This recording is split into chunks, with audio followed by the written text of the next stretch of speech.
No próximo capítulo da novela Vale Tudo, Odete Reutemann segue firme em seu plano para destruir a reputação da Paladar. Ela convoca Mário Sérgio para uma reunião sigilosa e não mede palavras. Exige que ele prepare Walter com precisão para uma entrevista na empresa de Raquel. A Paladar está mais forte do que nunca. Precisamos infiltrar alguém de confiança. Essa é a nossa chance, decreta uma empresária. Ao mesmo tempo, Odete ordena que Luciano continue espionando Ivan. A intenção é clara: encontrar qualquer deslize que comprometa o executivo e, assim, abrir caminho para um escândalo. Mas Luciano começa a sentir o peso de sua escolha. Cansado da manipulação, ele decide deixar o apartamento de Ivan e revelar a verdade sobre o suborno que recebeu de Odete. A confissão surpreende Ivan, que, em vez de julgá-lo, sugere uma virada estratégica. Finja que ainda está com ela. Vamos usar isso a nosso favor, propõe. Antes de continuar, clique em curtir, se inscreva no canal e comente de qual cidade você está assistindo a novela. Enquanto os bastidores fervem, Afonso enfrenta um turbilhão pessoal. Ele passa a manhã trancado em seu escritório, inquieto com sua saúde e confuso sobre os próprios sentimentos por Solange. A jovem, sem saber do que se passa, aparece de surpresa para lhe devolver um colar que ele havia presenteado tempos atrás. Mas é barrada pela secretária. Abalada com a indiferença, Solange desce o elevador, com os olhos cheios de lágrimas, e procura Sardinha, desabafando. Eu ainda gosto do Afonso e não consigo esquecê-lo. Do outro lado, Maria de Fátima também se move. Obcecada por garantir sua posição ao lado do herdeiro da TCA, ela começa a arquitetar uma gravidez como forma de amarrar Afonso de vez.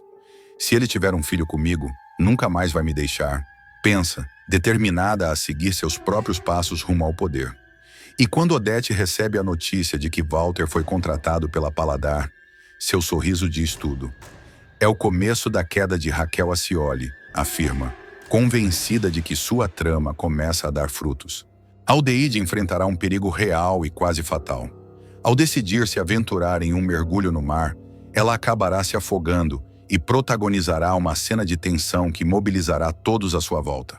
Seu grito por socorro cortará o sossego da praia e deixará todos em choque, inclusive André, que agirá rapidamente para salvá-la, reacendendo uma conexão intensa e inesperada entre os dois.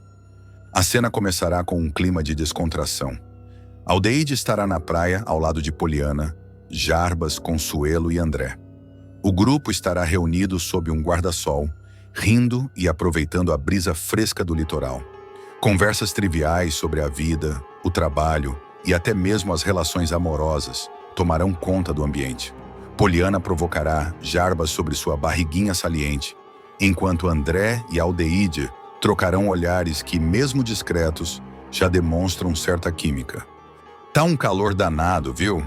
Acho que vou me refrescar ali no mar, dirá Aldeide, levantando-se e tirando a canga que cobria o maiô.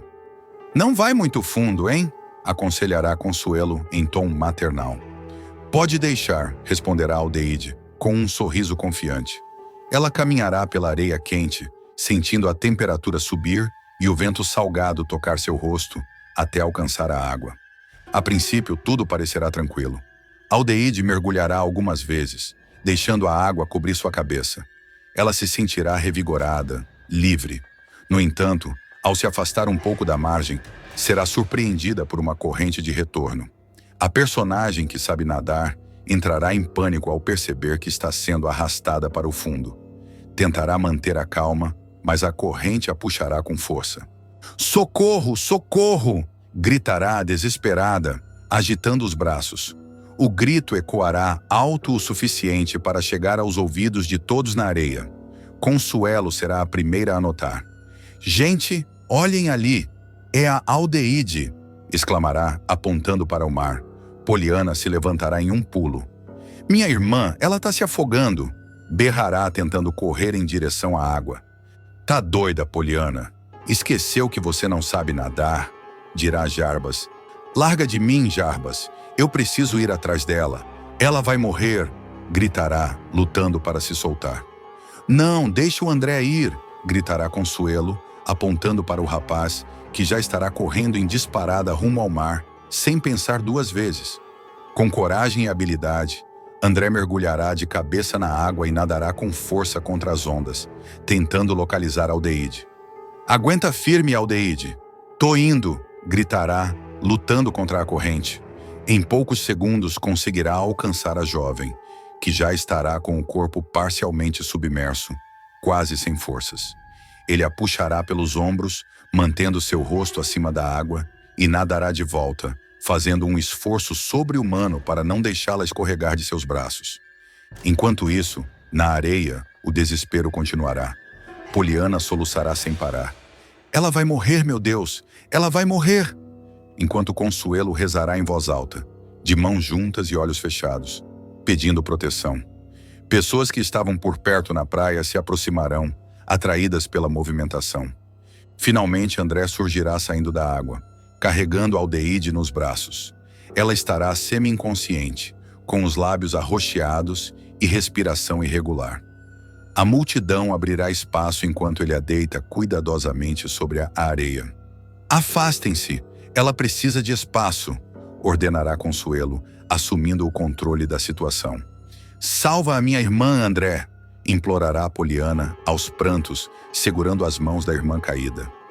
André se ajoelhará e iniciará a respiração boca a boca, alternando com compressões no peito. Vamos, Aldeide, respira. Você consegue, sussurrará, determinado. O momento será de pura tensão. Poliana cobrirá a boca com as mãos em choque. Jarbas fechará os olhos angustiado. O barulho das ondas, antes relaxante, agora servirá de trilha para o desespero geral. Ela vai voltar, repetirá André, enquanto insiste na ressuscitação.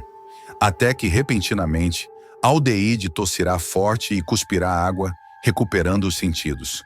Ela abrirá os olhos devagar, ainda ofegante, com o peito subindo e descendo rapidamente.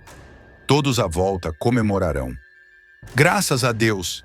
Gritará Poliana, abraçando a irmã com força. Ela tá viva!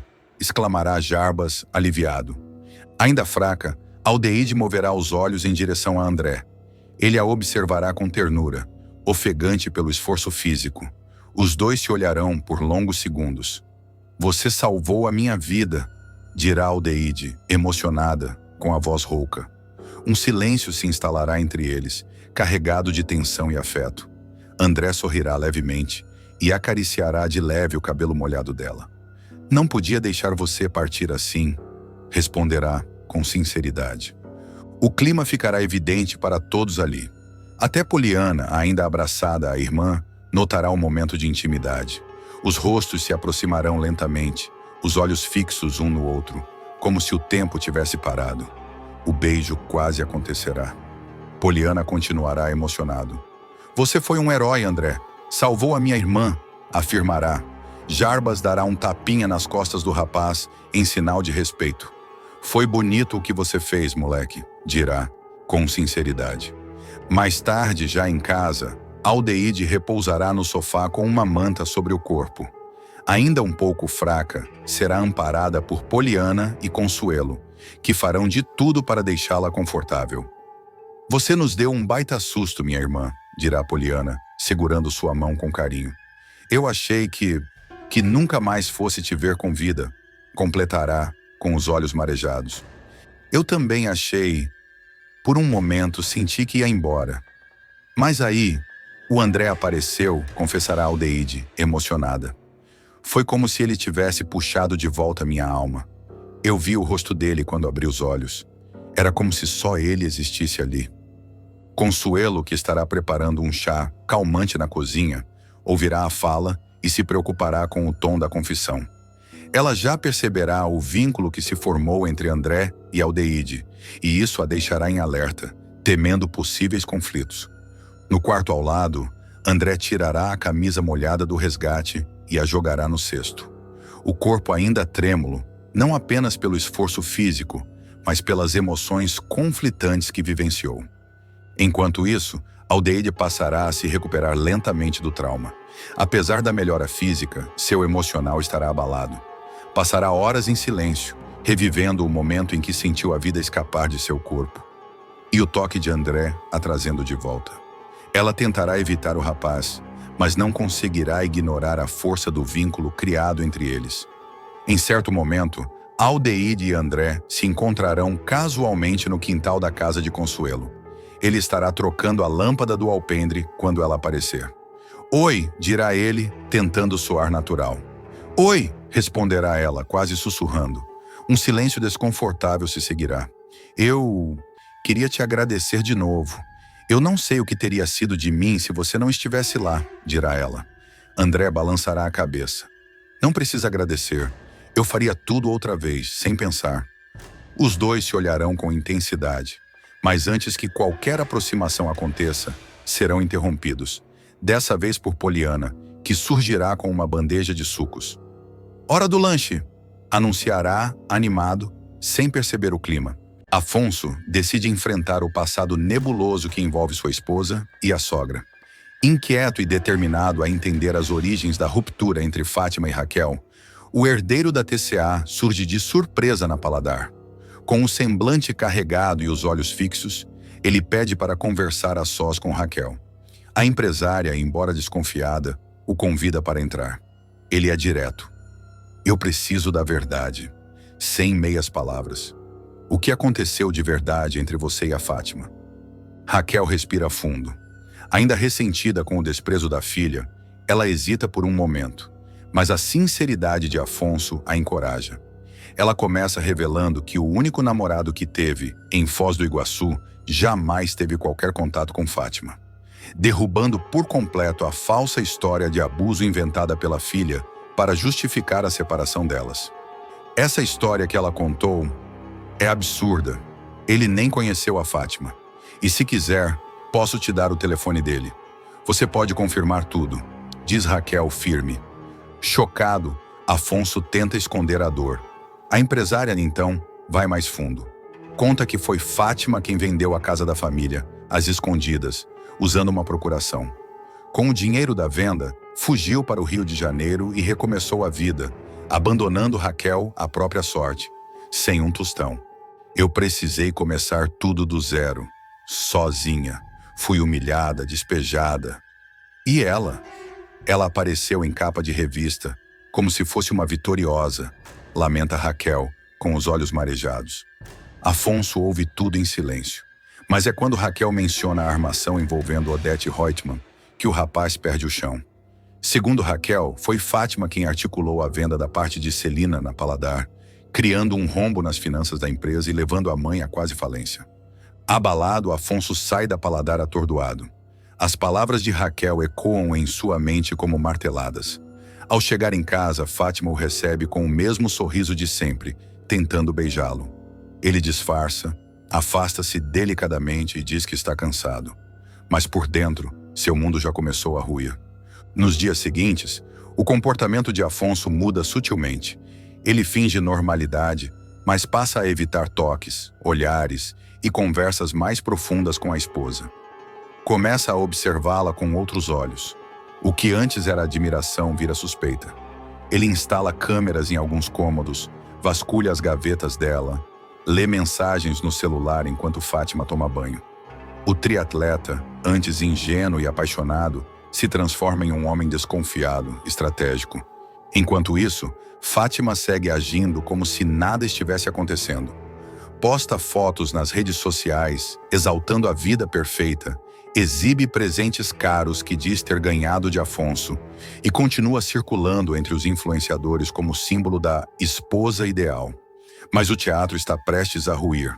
Afonso começa a montar um dossiê com tudo que descobre: movimentações bancárias suspeitas, conversas comprometedoras, fotos com Marco Aurélio e prints de mensagens trocadas entre ela e Odete. Ele também conversa com Solange, que confirma que viu Fátima com César em diversas ocasiões após o rompimento entre os dois. A traição é iminente. A decepção total. Num jantar em família, Fátima tenta seduzir o marido usando um vestido provocante. Ela se aproxima, cochicha em seu ouvido, mas Afonso recua. "Não força, não hoje." Ela o encara confusa. "Aconteceu alguma coisa?" "Não, só tô cansado", responde ele se levantando da mesa. Naquela noite, Afonso dorme no quarto de hóspedes e Fátima começa a desconfiar. No dia seguinte, ela bisbilhota o celular do marido, mas não encontra nada. Ainda assim, algo mudou.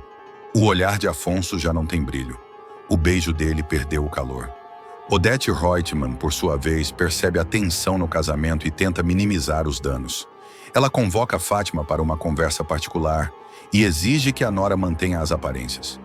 Se ele está desconfiando, mude o jogo, use a gravidez, mas mantenha o casamento, ordena a empresária. Mas Fátima começa a sentir que perdeu o controle. Para piorar, Afonso se reaproxima de Raquel. Ele a convida para um café, pergunta sobre a infância de Fátima, compara relatos e vai conectando os pontos. Ele percebe que tudo foi manipulado, desde o início. O relacionamento, a imagem, o drama. Enquanto isso, Sardinha encontra Afonso na TCA e decide abrir o jogo. Eu não devia me meter, mas você precisa saber que vi a Fátima entrando num apart-hotel com César. Não foi uma vez só. Afonso engole em seco. Aquilo era a peça que faltava. Ele volta para casa decidido a confirmar com os próprios olhos. Com a ajuda de Sardinha, arma uma escuta no carro da esposa. Dias depois, houve o suficiente para ter certeza. Fátima não apenas o traiu, como também o ridicularizou diante de César. Ele é um banana, um poço de culpa, fácil de manipular, diz a influenciadora, rindo no áudio. Afonso escuta tudo em silêncio com os olhos marejados. Mas ainda assim, escolhe não confrontá-la. Decide continuar fingindo. Quer ver até onde ela irá. O jogo muda quando ele descobre que Fátima pretende engravidar para prendê-lo ainda mais ao casamento. Ele encontra testes de fertilidade escondidos e uma conversa com uma clínica de inseminação. Afonso fica em choque. A mulher que ele amava se tornou sua maior ameaça. Afonso vai deixar de ser apenas uma vítima das armações de Fátima e passará a ser o articulador silencioso de sua queda. O herdeiro dos Reutemann prepara uma reviravolta silenciosa que pode não apenas expor a esposa, mas abalar toda a estrutura da família. Nos próximos dias, Afonso passará a agir com uma frieza assustadora. Em silêncio, prepara um plano de afastamento gradual de Fátima. Mantém a fachada do marido carinhoso para o público, posa para fotos, responde aos comentários nas redes com corações e sorrisos, mas por trás das câmeras já está consultando advogados. Ele começa a recusar as investidas de Fátima com elegância calculada. Quando ela tenta seduzi-lo, ele diz estar envolvido com o trabalho, cansado por causa dos treinos ou com a cabeça cheia de decisões importantes. A influenciadora sente o clima esfriar, mas continua acreditando que pode reverter a situação com uma campanha de casal perfeito nas redes, tentando comover os seguidores e manter o status de esposa dos sonhos. Em uma dessas lives ao lado do marido, Fátima tenta fazer com que ele repita o discurso de que ela é a mulher da vida dele. Mas Afonso, com um leve sorriso e olhar enigmático, responde: às vezes, o amor da sua vida é também o seu maior engano. A frase viraliza. Os fãs do casal especulam sobre crises, mas Fátima tenta conter o estrago, alegando que foi uma fala poética. Enquanto isso, Raquel observa de longe o filho de Odete amadurecer diante da dor. Em um novo encontro, Afonso a abraça com força e diz: você é tudo que a Fátima nunca foi, e tudo que ela nunca quis ser. Raquel, emocionada, apenas retribui o gesto em silêncio. Na mansão Reutemann, o clima é insustentável. Odete começa a perceber o distanciamento do filho e tenta convencê-lo a viajar com Fátima para reacender a chama. Mas Afonso, firme, recusa. Essa chama já se apagou. Fátima, desesperada, começa a desconfiar de que está sendo traída. Não com outra mulher, mas com a verdade. Ela começa a vasculhar os pertences do marido, tenta recuperar acesso às contas, aos documentos, mas tudo já foi mudado. Numa manhã, ao acordar, Fátima encontra a cama vazia. Afonso não dormiu em casa. Ela liga, manda mensagens, mas não recebe resposta. Minutos depois, entra em sua conta bancária, bloqueada. Vai até o cofre onde guardava joias e documentos, trancado. Tenta ligar para Odete, mas a sogra também não atende. É então que recebe uma mensagem curta de Afonso. Hora da verdade. Se quiser conversar, estarei esperando na Paladar. Fátima, nervosa, corre até o endereço. Ao chegar, encontra Afonso sentado ao lado de Raquel. A empresária encara a filha com firmeza. Afonso a convida a se sentar. Pela primeira vez, Fátima sente que perdeu o controle da narrativa. Eu sei de tudo, Maria de Fátima. De cada mentira, cada traição, cada jogada suja. E agora, chegou a sua vez de ouvir, diz ele em tom calmo, mas firme. A tensão é insuportável. Fátima tenta manter a pose, mas sua voz falha. Isso é uma armação? Vocês estão se unindo contra mim? Não, Fátima, isso é só o começo do fim, retruca Afonso.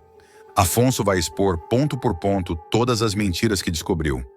O império de aparências de Maria de Fátima está prestes a ruir.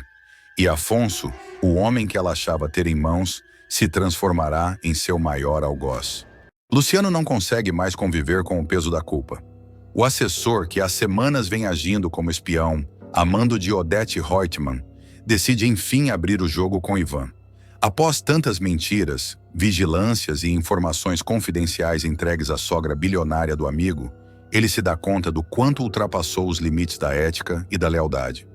E, em um momento de total sinceridade, surpreende Ivan ao fazer as malas e decidir deixar o apartamento que dividem. Tudo começa com a aparição inesperada de Odete na sala da presidência da TCA.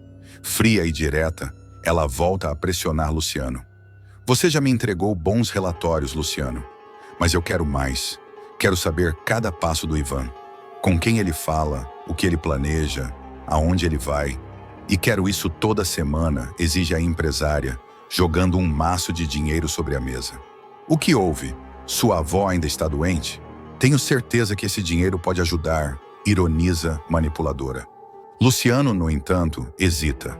Pela primeira vez, ele não se curva ao poder de Odete. A lembrança da noite em que fotografou Ivan e Raquel, jantando juntos, o assombra. Ele se recorda de como tremeu ao clicar a câmera escondida, do arrependimento imediato ao enviar os arquivos por e-mail. Ele também se lembra do telefonema seguinte. A própria Odete, rindo ao descobrir que Raquel era a dona da Fly Food, empresa que passou a fornecer os serviços de bordo da TCA após uma concorrência supostamente transparente, mas que agora ela suspeitava ter sido manipulada. A revelação feita por Luciano à megera alimentou a fúria e o desejo de vingança de Odete. A bilionária usou a informação para encurralar Ivan, ameaçando expor o envolvimento dele com Raquel e comprometer sua posição na companhia aérea.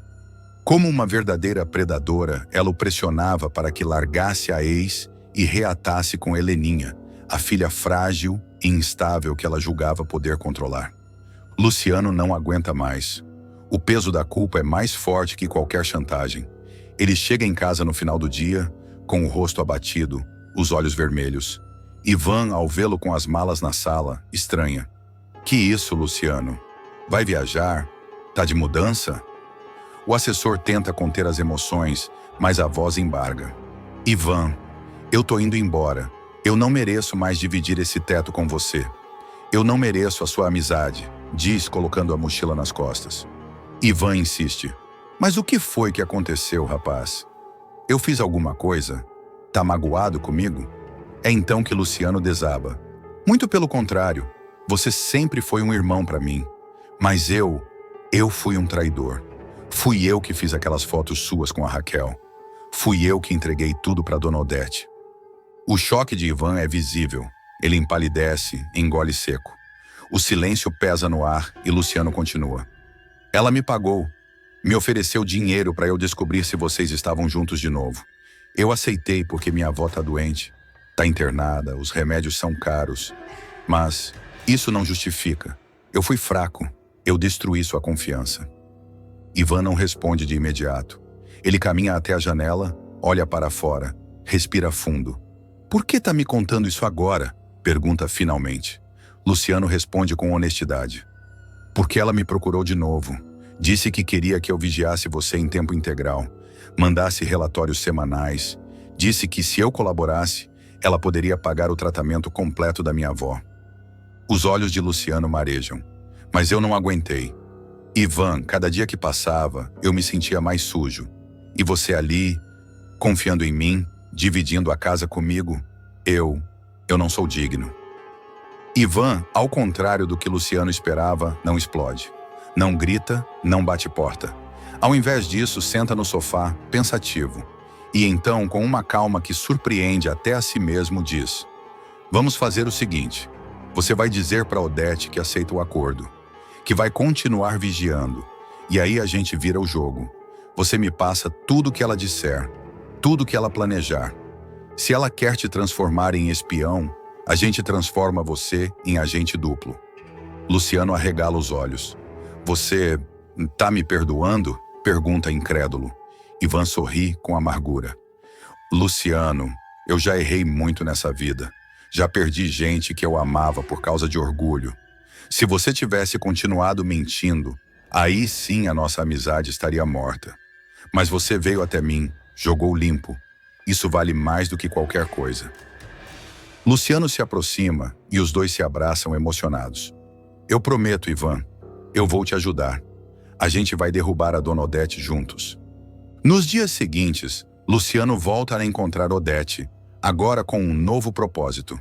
Ele ouve suas demandas, finge submissão.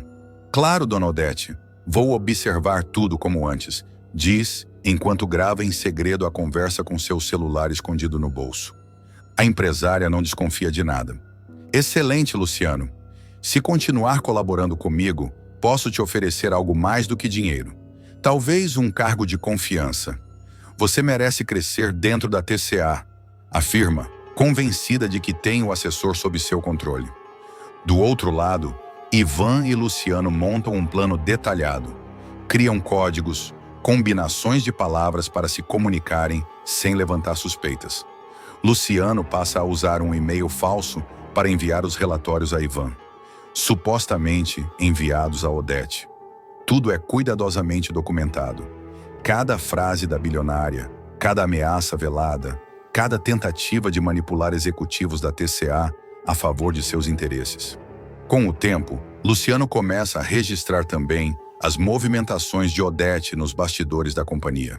Ele ouve, por exemplo, que ela planeja sabotar uma possível fusão com outra companhia aérea para manter o controle da TCA nas mãos de sua família. Também descobre que ela tem planos para desestabilizar Raquel. Pretende denunciar publicamente o contrato da Fly Food, sugerindo que houve favorecimento, mesmo sem provas reais. Ela está indo longe demais, Ivan. Ela quer acabar com a Raquel. E se puder com você também, alerta o assessor em uma das noites em que se encontram em segredo, no estacionamento do prédio da companhia. E agora? Questiona Ivan. Agora a gente continua. A gente deixa ela se sentir segura e quando for a hora certa, a gente expõe tudo. A aliança entre os dois amigos se fortalece. Luciano, aliviado por ter se libertado do peso da mentira, encontra uma nova motivação: reparar seus erros. E Ivan, cada vez mais ciente do tamanho da guerra que enfrenta contra Odete Reutemann, sabe que não está mais sozinho. A aliança entre Ivan e Luciano se torna ainda mais sólida à medida que os dias passam. Agora, unidos por um pacto silencioso e pela dor das traições, os dois trabalham como se nada estivesse acontecendo. Cada um em seu papel habitual dentro da TCA, mas atentos a cada passo de Odete Reutemann. O que a empresária desconhece é que seu espião pessoal se tornou uma bomba relógio pronta para explodir contra ela. Luciano começa a colher mais do que apenas frases soltas em reuniões. Ele passa a gravar encontros com diretores da companhia em que Odete tenta pressionar para afastarem Ivan do cargo.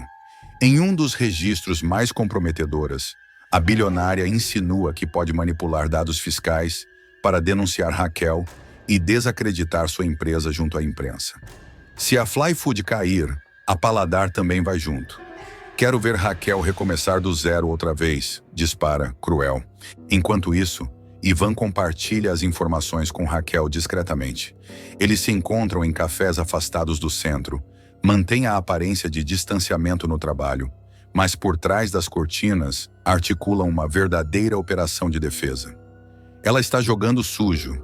Se essa gravação vazar, é o fim da carreira da Odete. Mas ainda não é hora. alerta Ivan. Luciano, por sua vez, enfrenta dilemas internos. Mesmo arrependido, ainda carrega o medo de que Odete descubra sua traição. A cada novo encontro com a megera, seu estômago se revira. Mas ele sustenta a farsa, agora movido não mais pela necessidade, mas pela justiça. Em casa, a convivência entre ele e Ivan melhora a olhos vistos. A cumplicidade dos dois se fortalece, agora marcada por olhares silenciosos que dizem tudo. Certa noite, ao ver Ivan chegar cansado, Luciano prepara um jantar simples e comenta: "Sei que ainda tenho muito a fazer para compensar o que te causei, mas obrigado por não ter virado as costas." Ivan apenas ergue o copo e brinda. A verdade, e ao fim do reinado da Odete. Marco Aurélio, sempre obcecado com aparências e com a necessidade de reafirmar sua imagem de benfeitor e homem influente, decide fazer mais uma de suas manobras para impressionar. Desta vez, o alvo de sua generosidade duvidosa será a pequena Sarita, filha de Cecília e Laís. Aproveitando-se da proximidade da data de aniversário da menina, o empresário organiza uma festa surpresa de última hora, sem consultar ninguém da família. A ideia para ele é clara: causar impacto, reforçar seu papel de tio presente e, de quebra, ganhar pontos com a opinião pública e com a própria consciência. No entanto, a comemoração que ele idealiza está longe de ser o que Cecília e Laís planejavam para a filha. As duas mães tinham preparado um encontro íntimo e delicado, em clima de afeto e simplicidade, com direito a bolo de chocolate feito em casa, brigadeiros enrolados por Sarita, enfeites com recortes de papel colorido e a presença apenas de amigos próximos da pousada. A proposta era oferecer à filha um momento simbólico, pautado no carinho, na escuta e na conexão familiar. Quando Marco Aurélio aparece de surpresa na pousada, no meio da tarde, acompanhado de uma van temática, animadores fantasiados de princesas da Disney, um palhaço com malabares, um buffet completo e um bolo de 5 andares decorado com glacê importado, o contraste entre as intenções fica escancarado.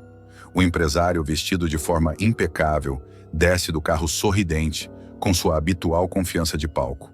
Diante dos olhares estupefatos dos presentes, ele abre os braços e anuncia: "A festa da Sarita está salva." Os convidados ficam entre o encantamento da novidade e a perplexidade. Algumas crianças vibram com os brinquedos infláveis e a música alta. Outras, mais tímidas, se retraem diante da repentina superprodução. Cecília, ao ver a van descarregar caixas de presentes caros e enfeites reluzentes, sente um misto de revolta e de impotência. Laís, por sua vez, encara o cunhado com firmeza e tenta intervir de forma educada. "Marco, a gente não estava esperando isso." Ele, como sempre, corta a fala com um sorriso paternalista. "Mas vocês merecem mais. Sarita merece mais." Enquanto a decoração toma conta do jardim da pousada e os animadores invadem o espaço com ares de espetáculo, a sensação de deslocamento só aumenta. Leila, que chega minutos depois acompanhada de Tiago, percebe o clima tenso e tenta remediar a situação. "Ele quis ajudar, meninas. Sei que pegou todo mundo de surpresa, mas talvez possamos aproveitar", sugere sem grande convicção. Cecília, irritada, responde seca: "Ele sempre ajuda assim, passando por cima da gente." A festa transcorre num clima ambíguo. De um lado, as crianças se divertem. Sarita, inclusive, mesmo sem compreender totalmente o desconforto das mães. Do outro, os adultos se esforçam para manter a cordialidade. Os olhares entre Cecília e Laís falam mais do que as palavras. A cada gargalhada do palhaço ou brinde feito pelos animadores, a sensação de que sua proposta íntima foi desrespeitada se intensifica. Ao final da festa, já ao entardecer, quando o bolo gigante é cortado e todos se reúnem para cantar parabéns, é Sarita quem dá a resposta mais contundente. Com seu jeito doce e espontâneo, ela agradece ao tio, mas solta com naturalidade: "Eu amei, mas não precisava, tio. A gente já tinha feito tudo. Já tinha bolo, docinho, os amigos." A fala da menina é como uma flechada no ego de Marco Aurélio. O empresário tenta manter o sorriso, mas seus olhos entregam a frustração. A resposta, singela e sincera, quebra a expectativa de ser visto como o grande herói da ocasião. Pior ainda, ela evidencia o que todos ali já haviam notado, que ele agiu mais por vaidade do que por carinho genuíno. Após se despedir dos convidados, Marco Aurélio retorna para casa visivelmente irritado. Ao chegar, explode em desabafo diante de Leila e Tiago. Eu gastei R$ 35 mil naquela festa de emergência para a Sarita não comemorar o aniversário dela. Com um bolinho deprimente e com uma bandeja com um brigadeiro de cada tamanho, que aquilo é um absurdo. A fala é recebida com silêncio desconfortável. Tiago, mais direto, rebate. Mas era isso que elas queriam. Era uma festa feita com amor. Você não perguntou, só apareceu e impôs uma coisa que ninguém pediu. Leila tenta amenizar. Marco, às vezes, é melhor escutar antes de agir. A intenção pode ter sido boa, mas você invadiu um espaço que não era seu. O clima na casa de Marco Aurélio pesa. A tentativa de se colocar como figura essencial na vida da sobrinha não apenas fracassa, como evidencia seu total despreparo emocional para lidar com os sentimentos dos outros. Ele havia apostado alto em um gesto que julgava grandioso, mas que, aos olhos de todos, e principalmente aos de Sarita, soou como uma intromissão egoísta. Dias depois, o episódio ainda repercute na pousada. Cecília confidencia a Laís. Ele acha que tudo se resolve com dinheiro. O problema é que ele não consegue perceber que o que mais falta nele é escuta. Laís concorda e completa. Talvez seja essa a tragédia do Marco. Ele compra festas, presentes, viagens, mas não consegue se fazer presente de verdade. Enquanto isso, Marco Aurélio, ressentido e sem conseguir admitir o erro, passa a criticar o ambiente da pousada, dizendo que as mães da criança estão criando Sarita num mundo paralelo, que ninguém valoriza quem tem visão de futuro e que não se pode querer criar uma criança com brigadeiro artesanal e livro de poesia. A fala, dita em tom irônico durante uma reunião da família Reutemann, provoca reações variadas. Alguns fingem não ouvir, e Odete, sempre atenta, percebe ali mais uma oportunidade de manipular os conflitos em prol dos próprios interesses. O fracasso da festa deixa Marco Aurélio mais determinado a reforçar sua imagem pública, agora com novas ações de marketing social para compensar o erro. Uma estratégia que será vista por muitos como mais um gesto vazio. Ele organiza, então, um mutirão de brinquedos para doação em comunidades carentes e exige que a imprensa compareça, deixando claro que sua motivação segue sendo a visibilidade e não a empatia. Enquanto isso, Sarita volta à sua rotina simples, entre as brincadeiras na pousada e as conversas no jardim com Cecília e Laís.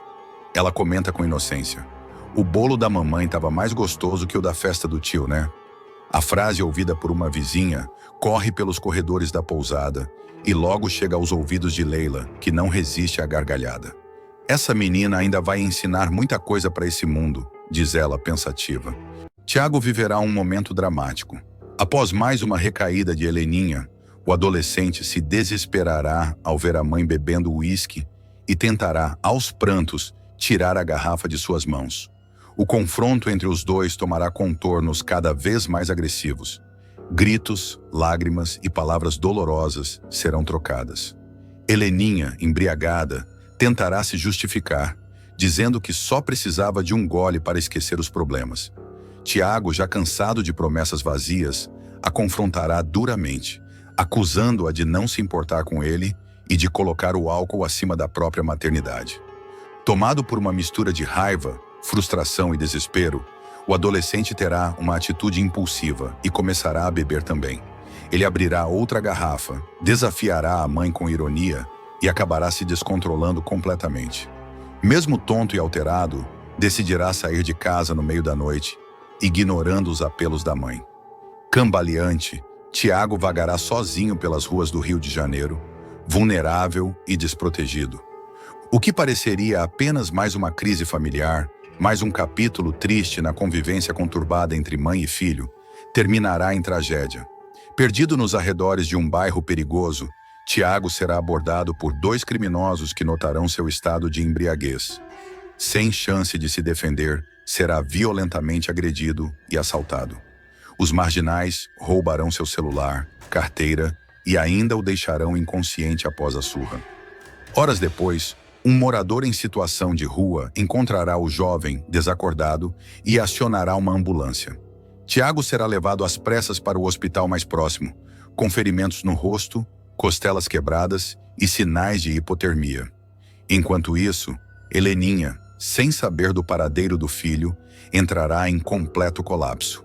Ela ligará para conhecidos, baterá à porta de vizinhos e só terá notícias quando a polícia a localizar e informar que Tiago foi internado após um espancamento brutal. A sequência marcará mais um ponto de ruptura profunda na relação entre mãe e filho. Heleninha, dominada por um sentimento avassalador de culpa, se dará conta do quanto o alcoolismo destruiu sua família. Ela passará horas no hospital, esperando por notícias do estado de saúde de Tiago, que passará por exames e será sedado na UTI. Chorando ao lado do leito, a artista plástica pedirá perdão ao filho, mesmo sem saber se ele pode ouvi-la. Ela prometerá, mais uma vez, mudar de vida, mas agora motivada pelo desespero e pela iminência da perda definitiva. Enquanto isso, o público acompanhará o crescimento do arrependimento de Heleninha, que se misturará com o julgamento impiedoso da sociedade e da própria família. Odete Reutemann, ao saber do escândalo, tentará lidar com a situação de forma fria e calculista. Para ela, o mais importante será proteger a reputação da família Reutemann. Tentará convencer Heleninha a se afastar da imprensa e manter o incidente em sigilo absoluto. Já basta a vergonha que você nos fez passar, Heleninha. Isso não pode virar manchete, dirá Odete, implacável. O episódio também despertará uma nova camada de conflitos familiares. Marco Aurélio ficará devastado ao saber do que aconteceu com o filho e fará duras críticas. Odete, por outro lado, tentará manipular a narrativa, minimizando o papel da filha na tragédia, enquanto alfineta Ivan por ter abandonado a família. Você também lavou as mãos, Marco Aurélio. Não me venha agora pagar de pai exemplar, disparará a vilã. Mesmo fragilizada, Heleninha não conseguirá ignorar o peso das acusações. A visita ao hospital a transformará. Pela primeira vez, enxergará o fundo do poço com clareza absoluta. O corpo machucado de Tiago, os aparelhos, os hematomas. Tudo será como um espelho de sua destruição interior. A personagem de Paola Oliveira terá cenas fortes em que, completamente despida de vaidade ou defesas emocionais, chora copiosamente e encara a realidade sem filtros. As cenas se intensificarão quando Heleninha, dilacerada, procura uma sala de reuniões dos Alcoólicos Anônimos pela primeira vez desde que começou a negar a gravidade da sua doença. A entrada no local será silenciosa, mas carregada de simbolismo. Ela se sentará no fundo da sala, ouve os relatos de outros dependentes e, pela primeira vez, não tentará se esconder atrás do sobrenome ou da fama. Apenas ouvirá. E depois, com a voz trêmula, pedirá para falar. Meu nome é Helena Reutemann e eu sou alcoólatra. Essa virada emocional será apenas o começo de um novo arco dramático. Ao mesmo tempo em que enfrenta os fantasmas do passado e as feridas ainda abertas com o filho, Heleninha terá que lidar com a pressão de Odete, que não aceitará ver a filha se expondo como uma qualquer. A vilã fará de tudo para impedir que Heleninha continue no grupo de apoio. Inclusive, oferecerá uma internação discreta em uma clínica de luxo na Europa. Não é questão de tratamento, é de dignidade. Você é uma Reutemann, comporta-se como tal, dirá em tom autoritário. Mas Heleninha, abalada e ao mesmo tempo fortalecida pelo choque de realidade, começará a resistir. Enfrentará a mãe, ainda de forma tímida, e demonstrará que pela primeira vez está tentando fazer algo não para os outros, mas por si mesma e por Tiago. Se eu tiver alguma chance de reconstruir minha vida com meu filho, ela começa aqui. E não é em Paris, em clínica de spa, que eu vou encontrá-la, afirmará com determinação crescente. Durante os capítulos seguintes, a recuperação de Tiago será lenta. Ele terá momentos de lucidez e medo, especialmente ao perceber o quanto esteve perto da morte. Sua relação com Heleninha continuará abalada, mas dará sinais de reaproximação em cenas emocionantes, em que o jovem, deitado na cama do hospital, olha para a mãe e diz: Eu só queria que você tivesse lutado por mim antes disso.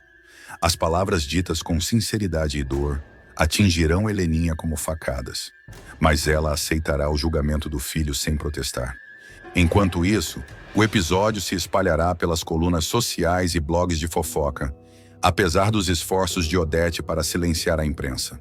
A repercussão será inevitável e o nome dos Reutemann mais uma vez estará envolvido em escândalo. Heleninha será perseguida por jornalistas na porta do hospital, o que a deixará ainda mais fragilizada. A personagem chegará ao seu limite emocional quando uma manchete sensacionalista a chamar de mãe negligente e ex-socialite em decadência. Neste novo contexto, Heleninha buscará apoio não apenas no AA, mas também entre pessoas fora do seu círculo social tradicional.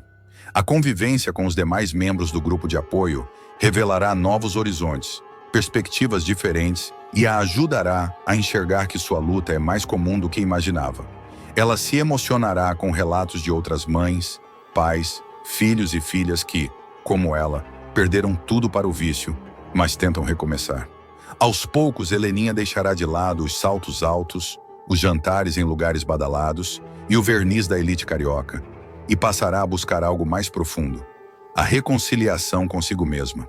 E tudo isso acontece enquanto o estado de Tiago, ainda fragilizado, evolui lentamente, com direito a momentos de recaída, flashbacks do trauma nas ruas e um silêncio pesado em suas interações com os adultos à sua volta. Maria de Fátima será desmascarada por Sardinha em momento explosivo. Maria de Fátima verá sua máscara cair de forma dolorosa e inesperada. A vilã que se sente intocável por ter conquistado a confiança de Afonso e manipulado quase todos ao seu redor, será surpreendida por quem ela menos imaginava. Sardinha, o produtor da Tomorrow, que até então ela julgava irrelevante. Tudo começará quando Sardinha passar a desconfiar do comportamento de Maria de Fátima nos bastidores da agência. Desde que ela se aproximou de César e passou a frequentar o estúdio com mais frequência, Sardinha notou olhares trocados, toques disfarçados e até mesmo desaparecimentos simultâneos dos dois. Sempre atento, ele decidirá ir mais a fundo. Sem contar nada a ninguém, o produtor seguirá Maria de Fátima discretamente e a verá entrar em um apart-hotel de luxo na Zona Sul. Com o carro estacionado próximo à saída de emergência, ele se esconderá em uma cafeteria do outro lado da rua e permanecerá observando. Pouco tempo depois, verá César chegar ao local com passos firmes e ansiosos. Os dois subirão juntos, e Sardinha, ainda chocado com o que acaba de ver, anotará o número do quarto. A imagem de Maria de Fátima, que ela tanto lutou para construir, começará a ruir aos olhos de Sardinha. Ela é uma farsante, pensará, indignado, e o Afonso, coitado, acreditando que tem uma esposa leal. Mais tarde, já na agência, Sardinha chamará Afonso para uma conversa séria, dizendo que precisa abrir seus olhos. Afonso, me desculpa, mas eu tenho que te dizer uma coisa que vai te magoar. É sobre a Fátima. Começará cauteloso. O empresário, sem entender a gravidade da situação, ficará intrigado. O que tem a Fátima? É então que Sardinha jogará a bomba. Ela tá te traindo com o César, e não é coisa de agora. Eu segui os dois. Eles estão se encontrando num apart-hotel e eu tenho um endereço. Afonso ficará estático. A traição que ele sempre se recusou a ver começará a se delinear com clareza. Sardinha ainda lembrará. Você reparou que o César foi transferido para Paris na mesma época que você e a Fátima se mudaram? Isso não é coincidência. Afonso ficará abalado.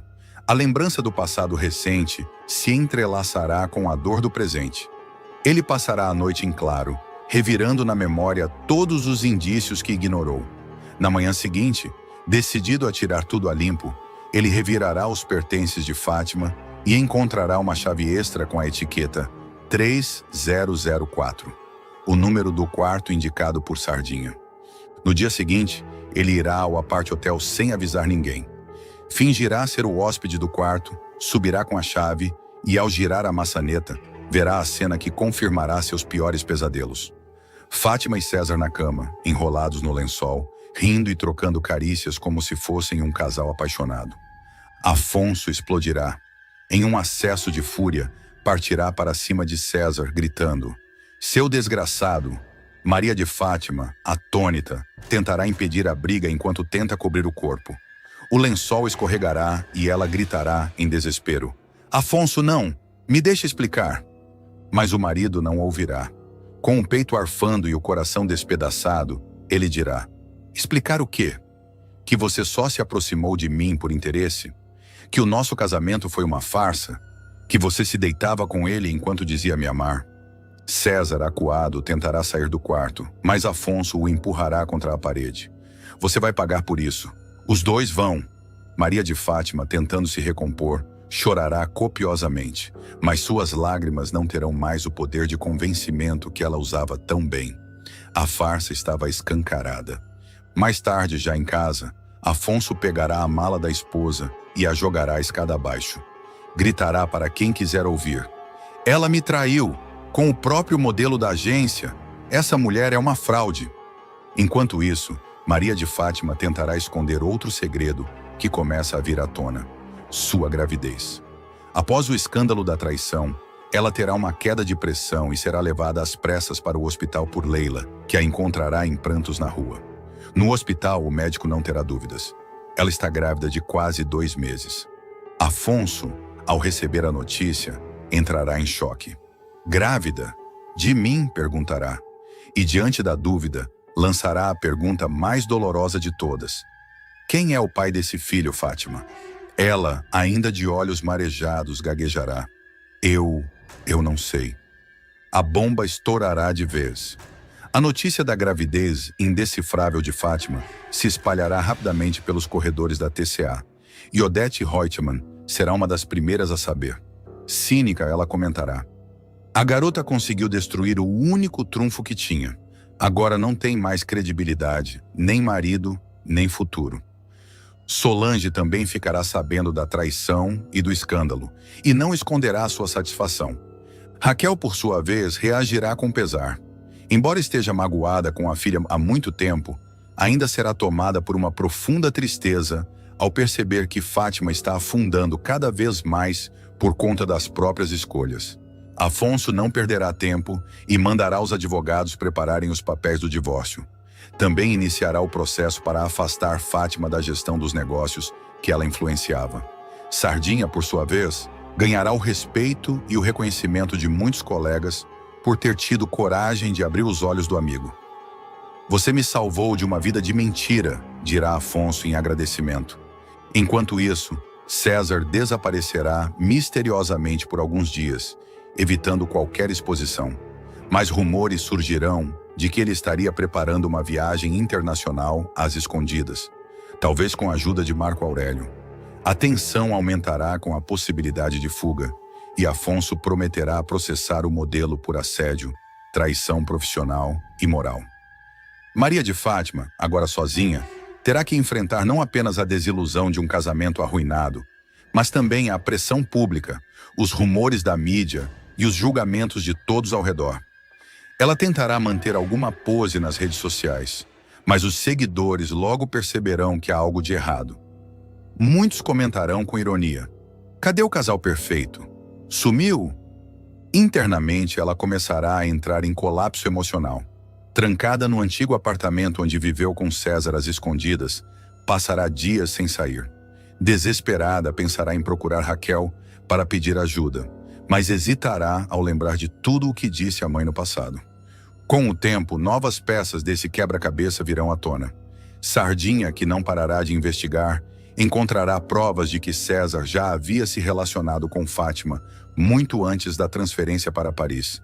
Ele entregará essas informações a Afonso, que as usará em juízo. Enquanto isso, Raquel receberá uma carta anônima com fotos que mostram Fátima e César juntos em Paris, antes mesmo do casamento com Afonso. As imagens, tiradas em um restaurante francês, confirmarão a narrativa de Sardinha e selarão o destino da vilã. Olavo tentará convencer César a assumir a paternidade do filho, caso ele realmente seja o pai, e usará isso para manter controle sobre ele. Mas César não estará disposto a assumir responsabilidade nenhuma, nem pelo filho, nem pelo escândalo. A trama ainda se intensificará com o surgimento de uma antiga amante de César, que trará mais revelações comprometedoras sobre a conduta do modelo.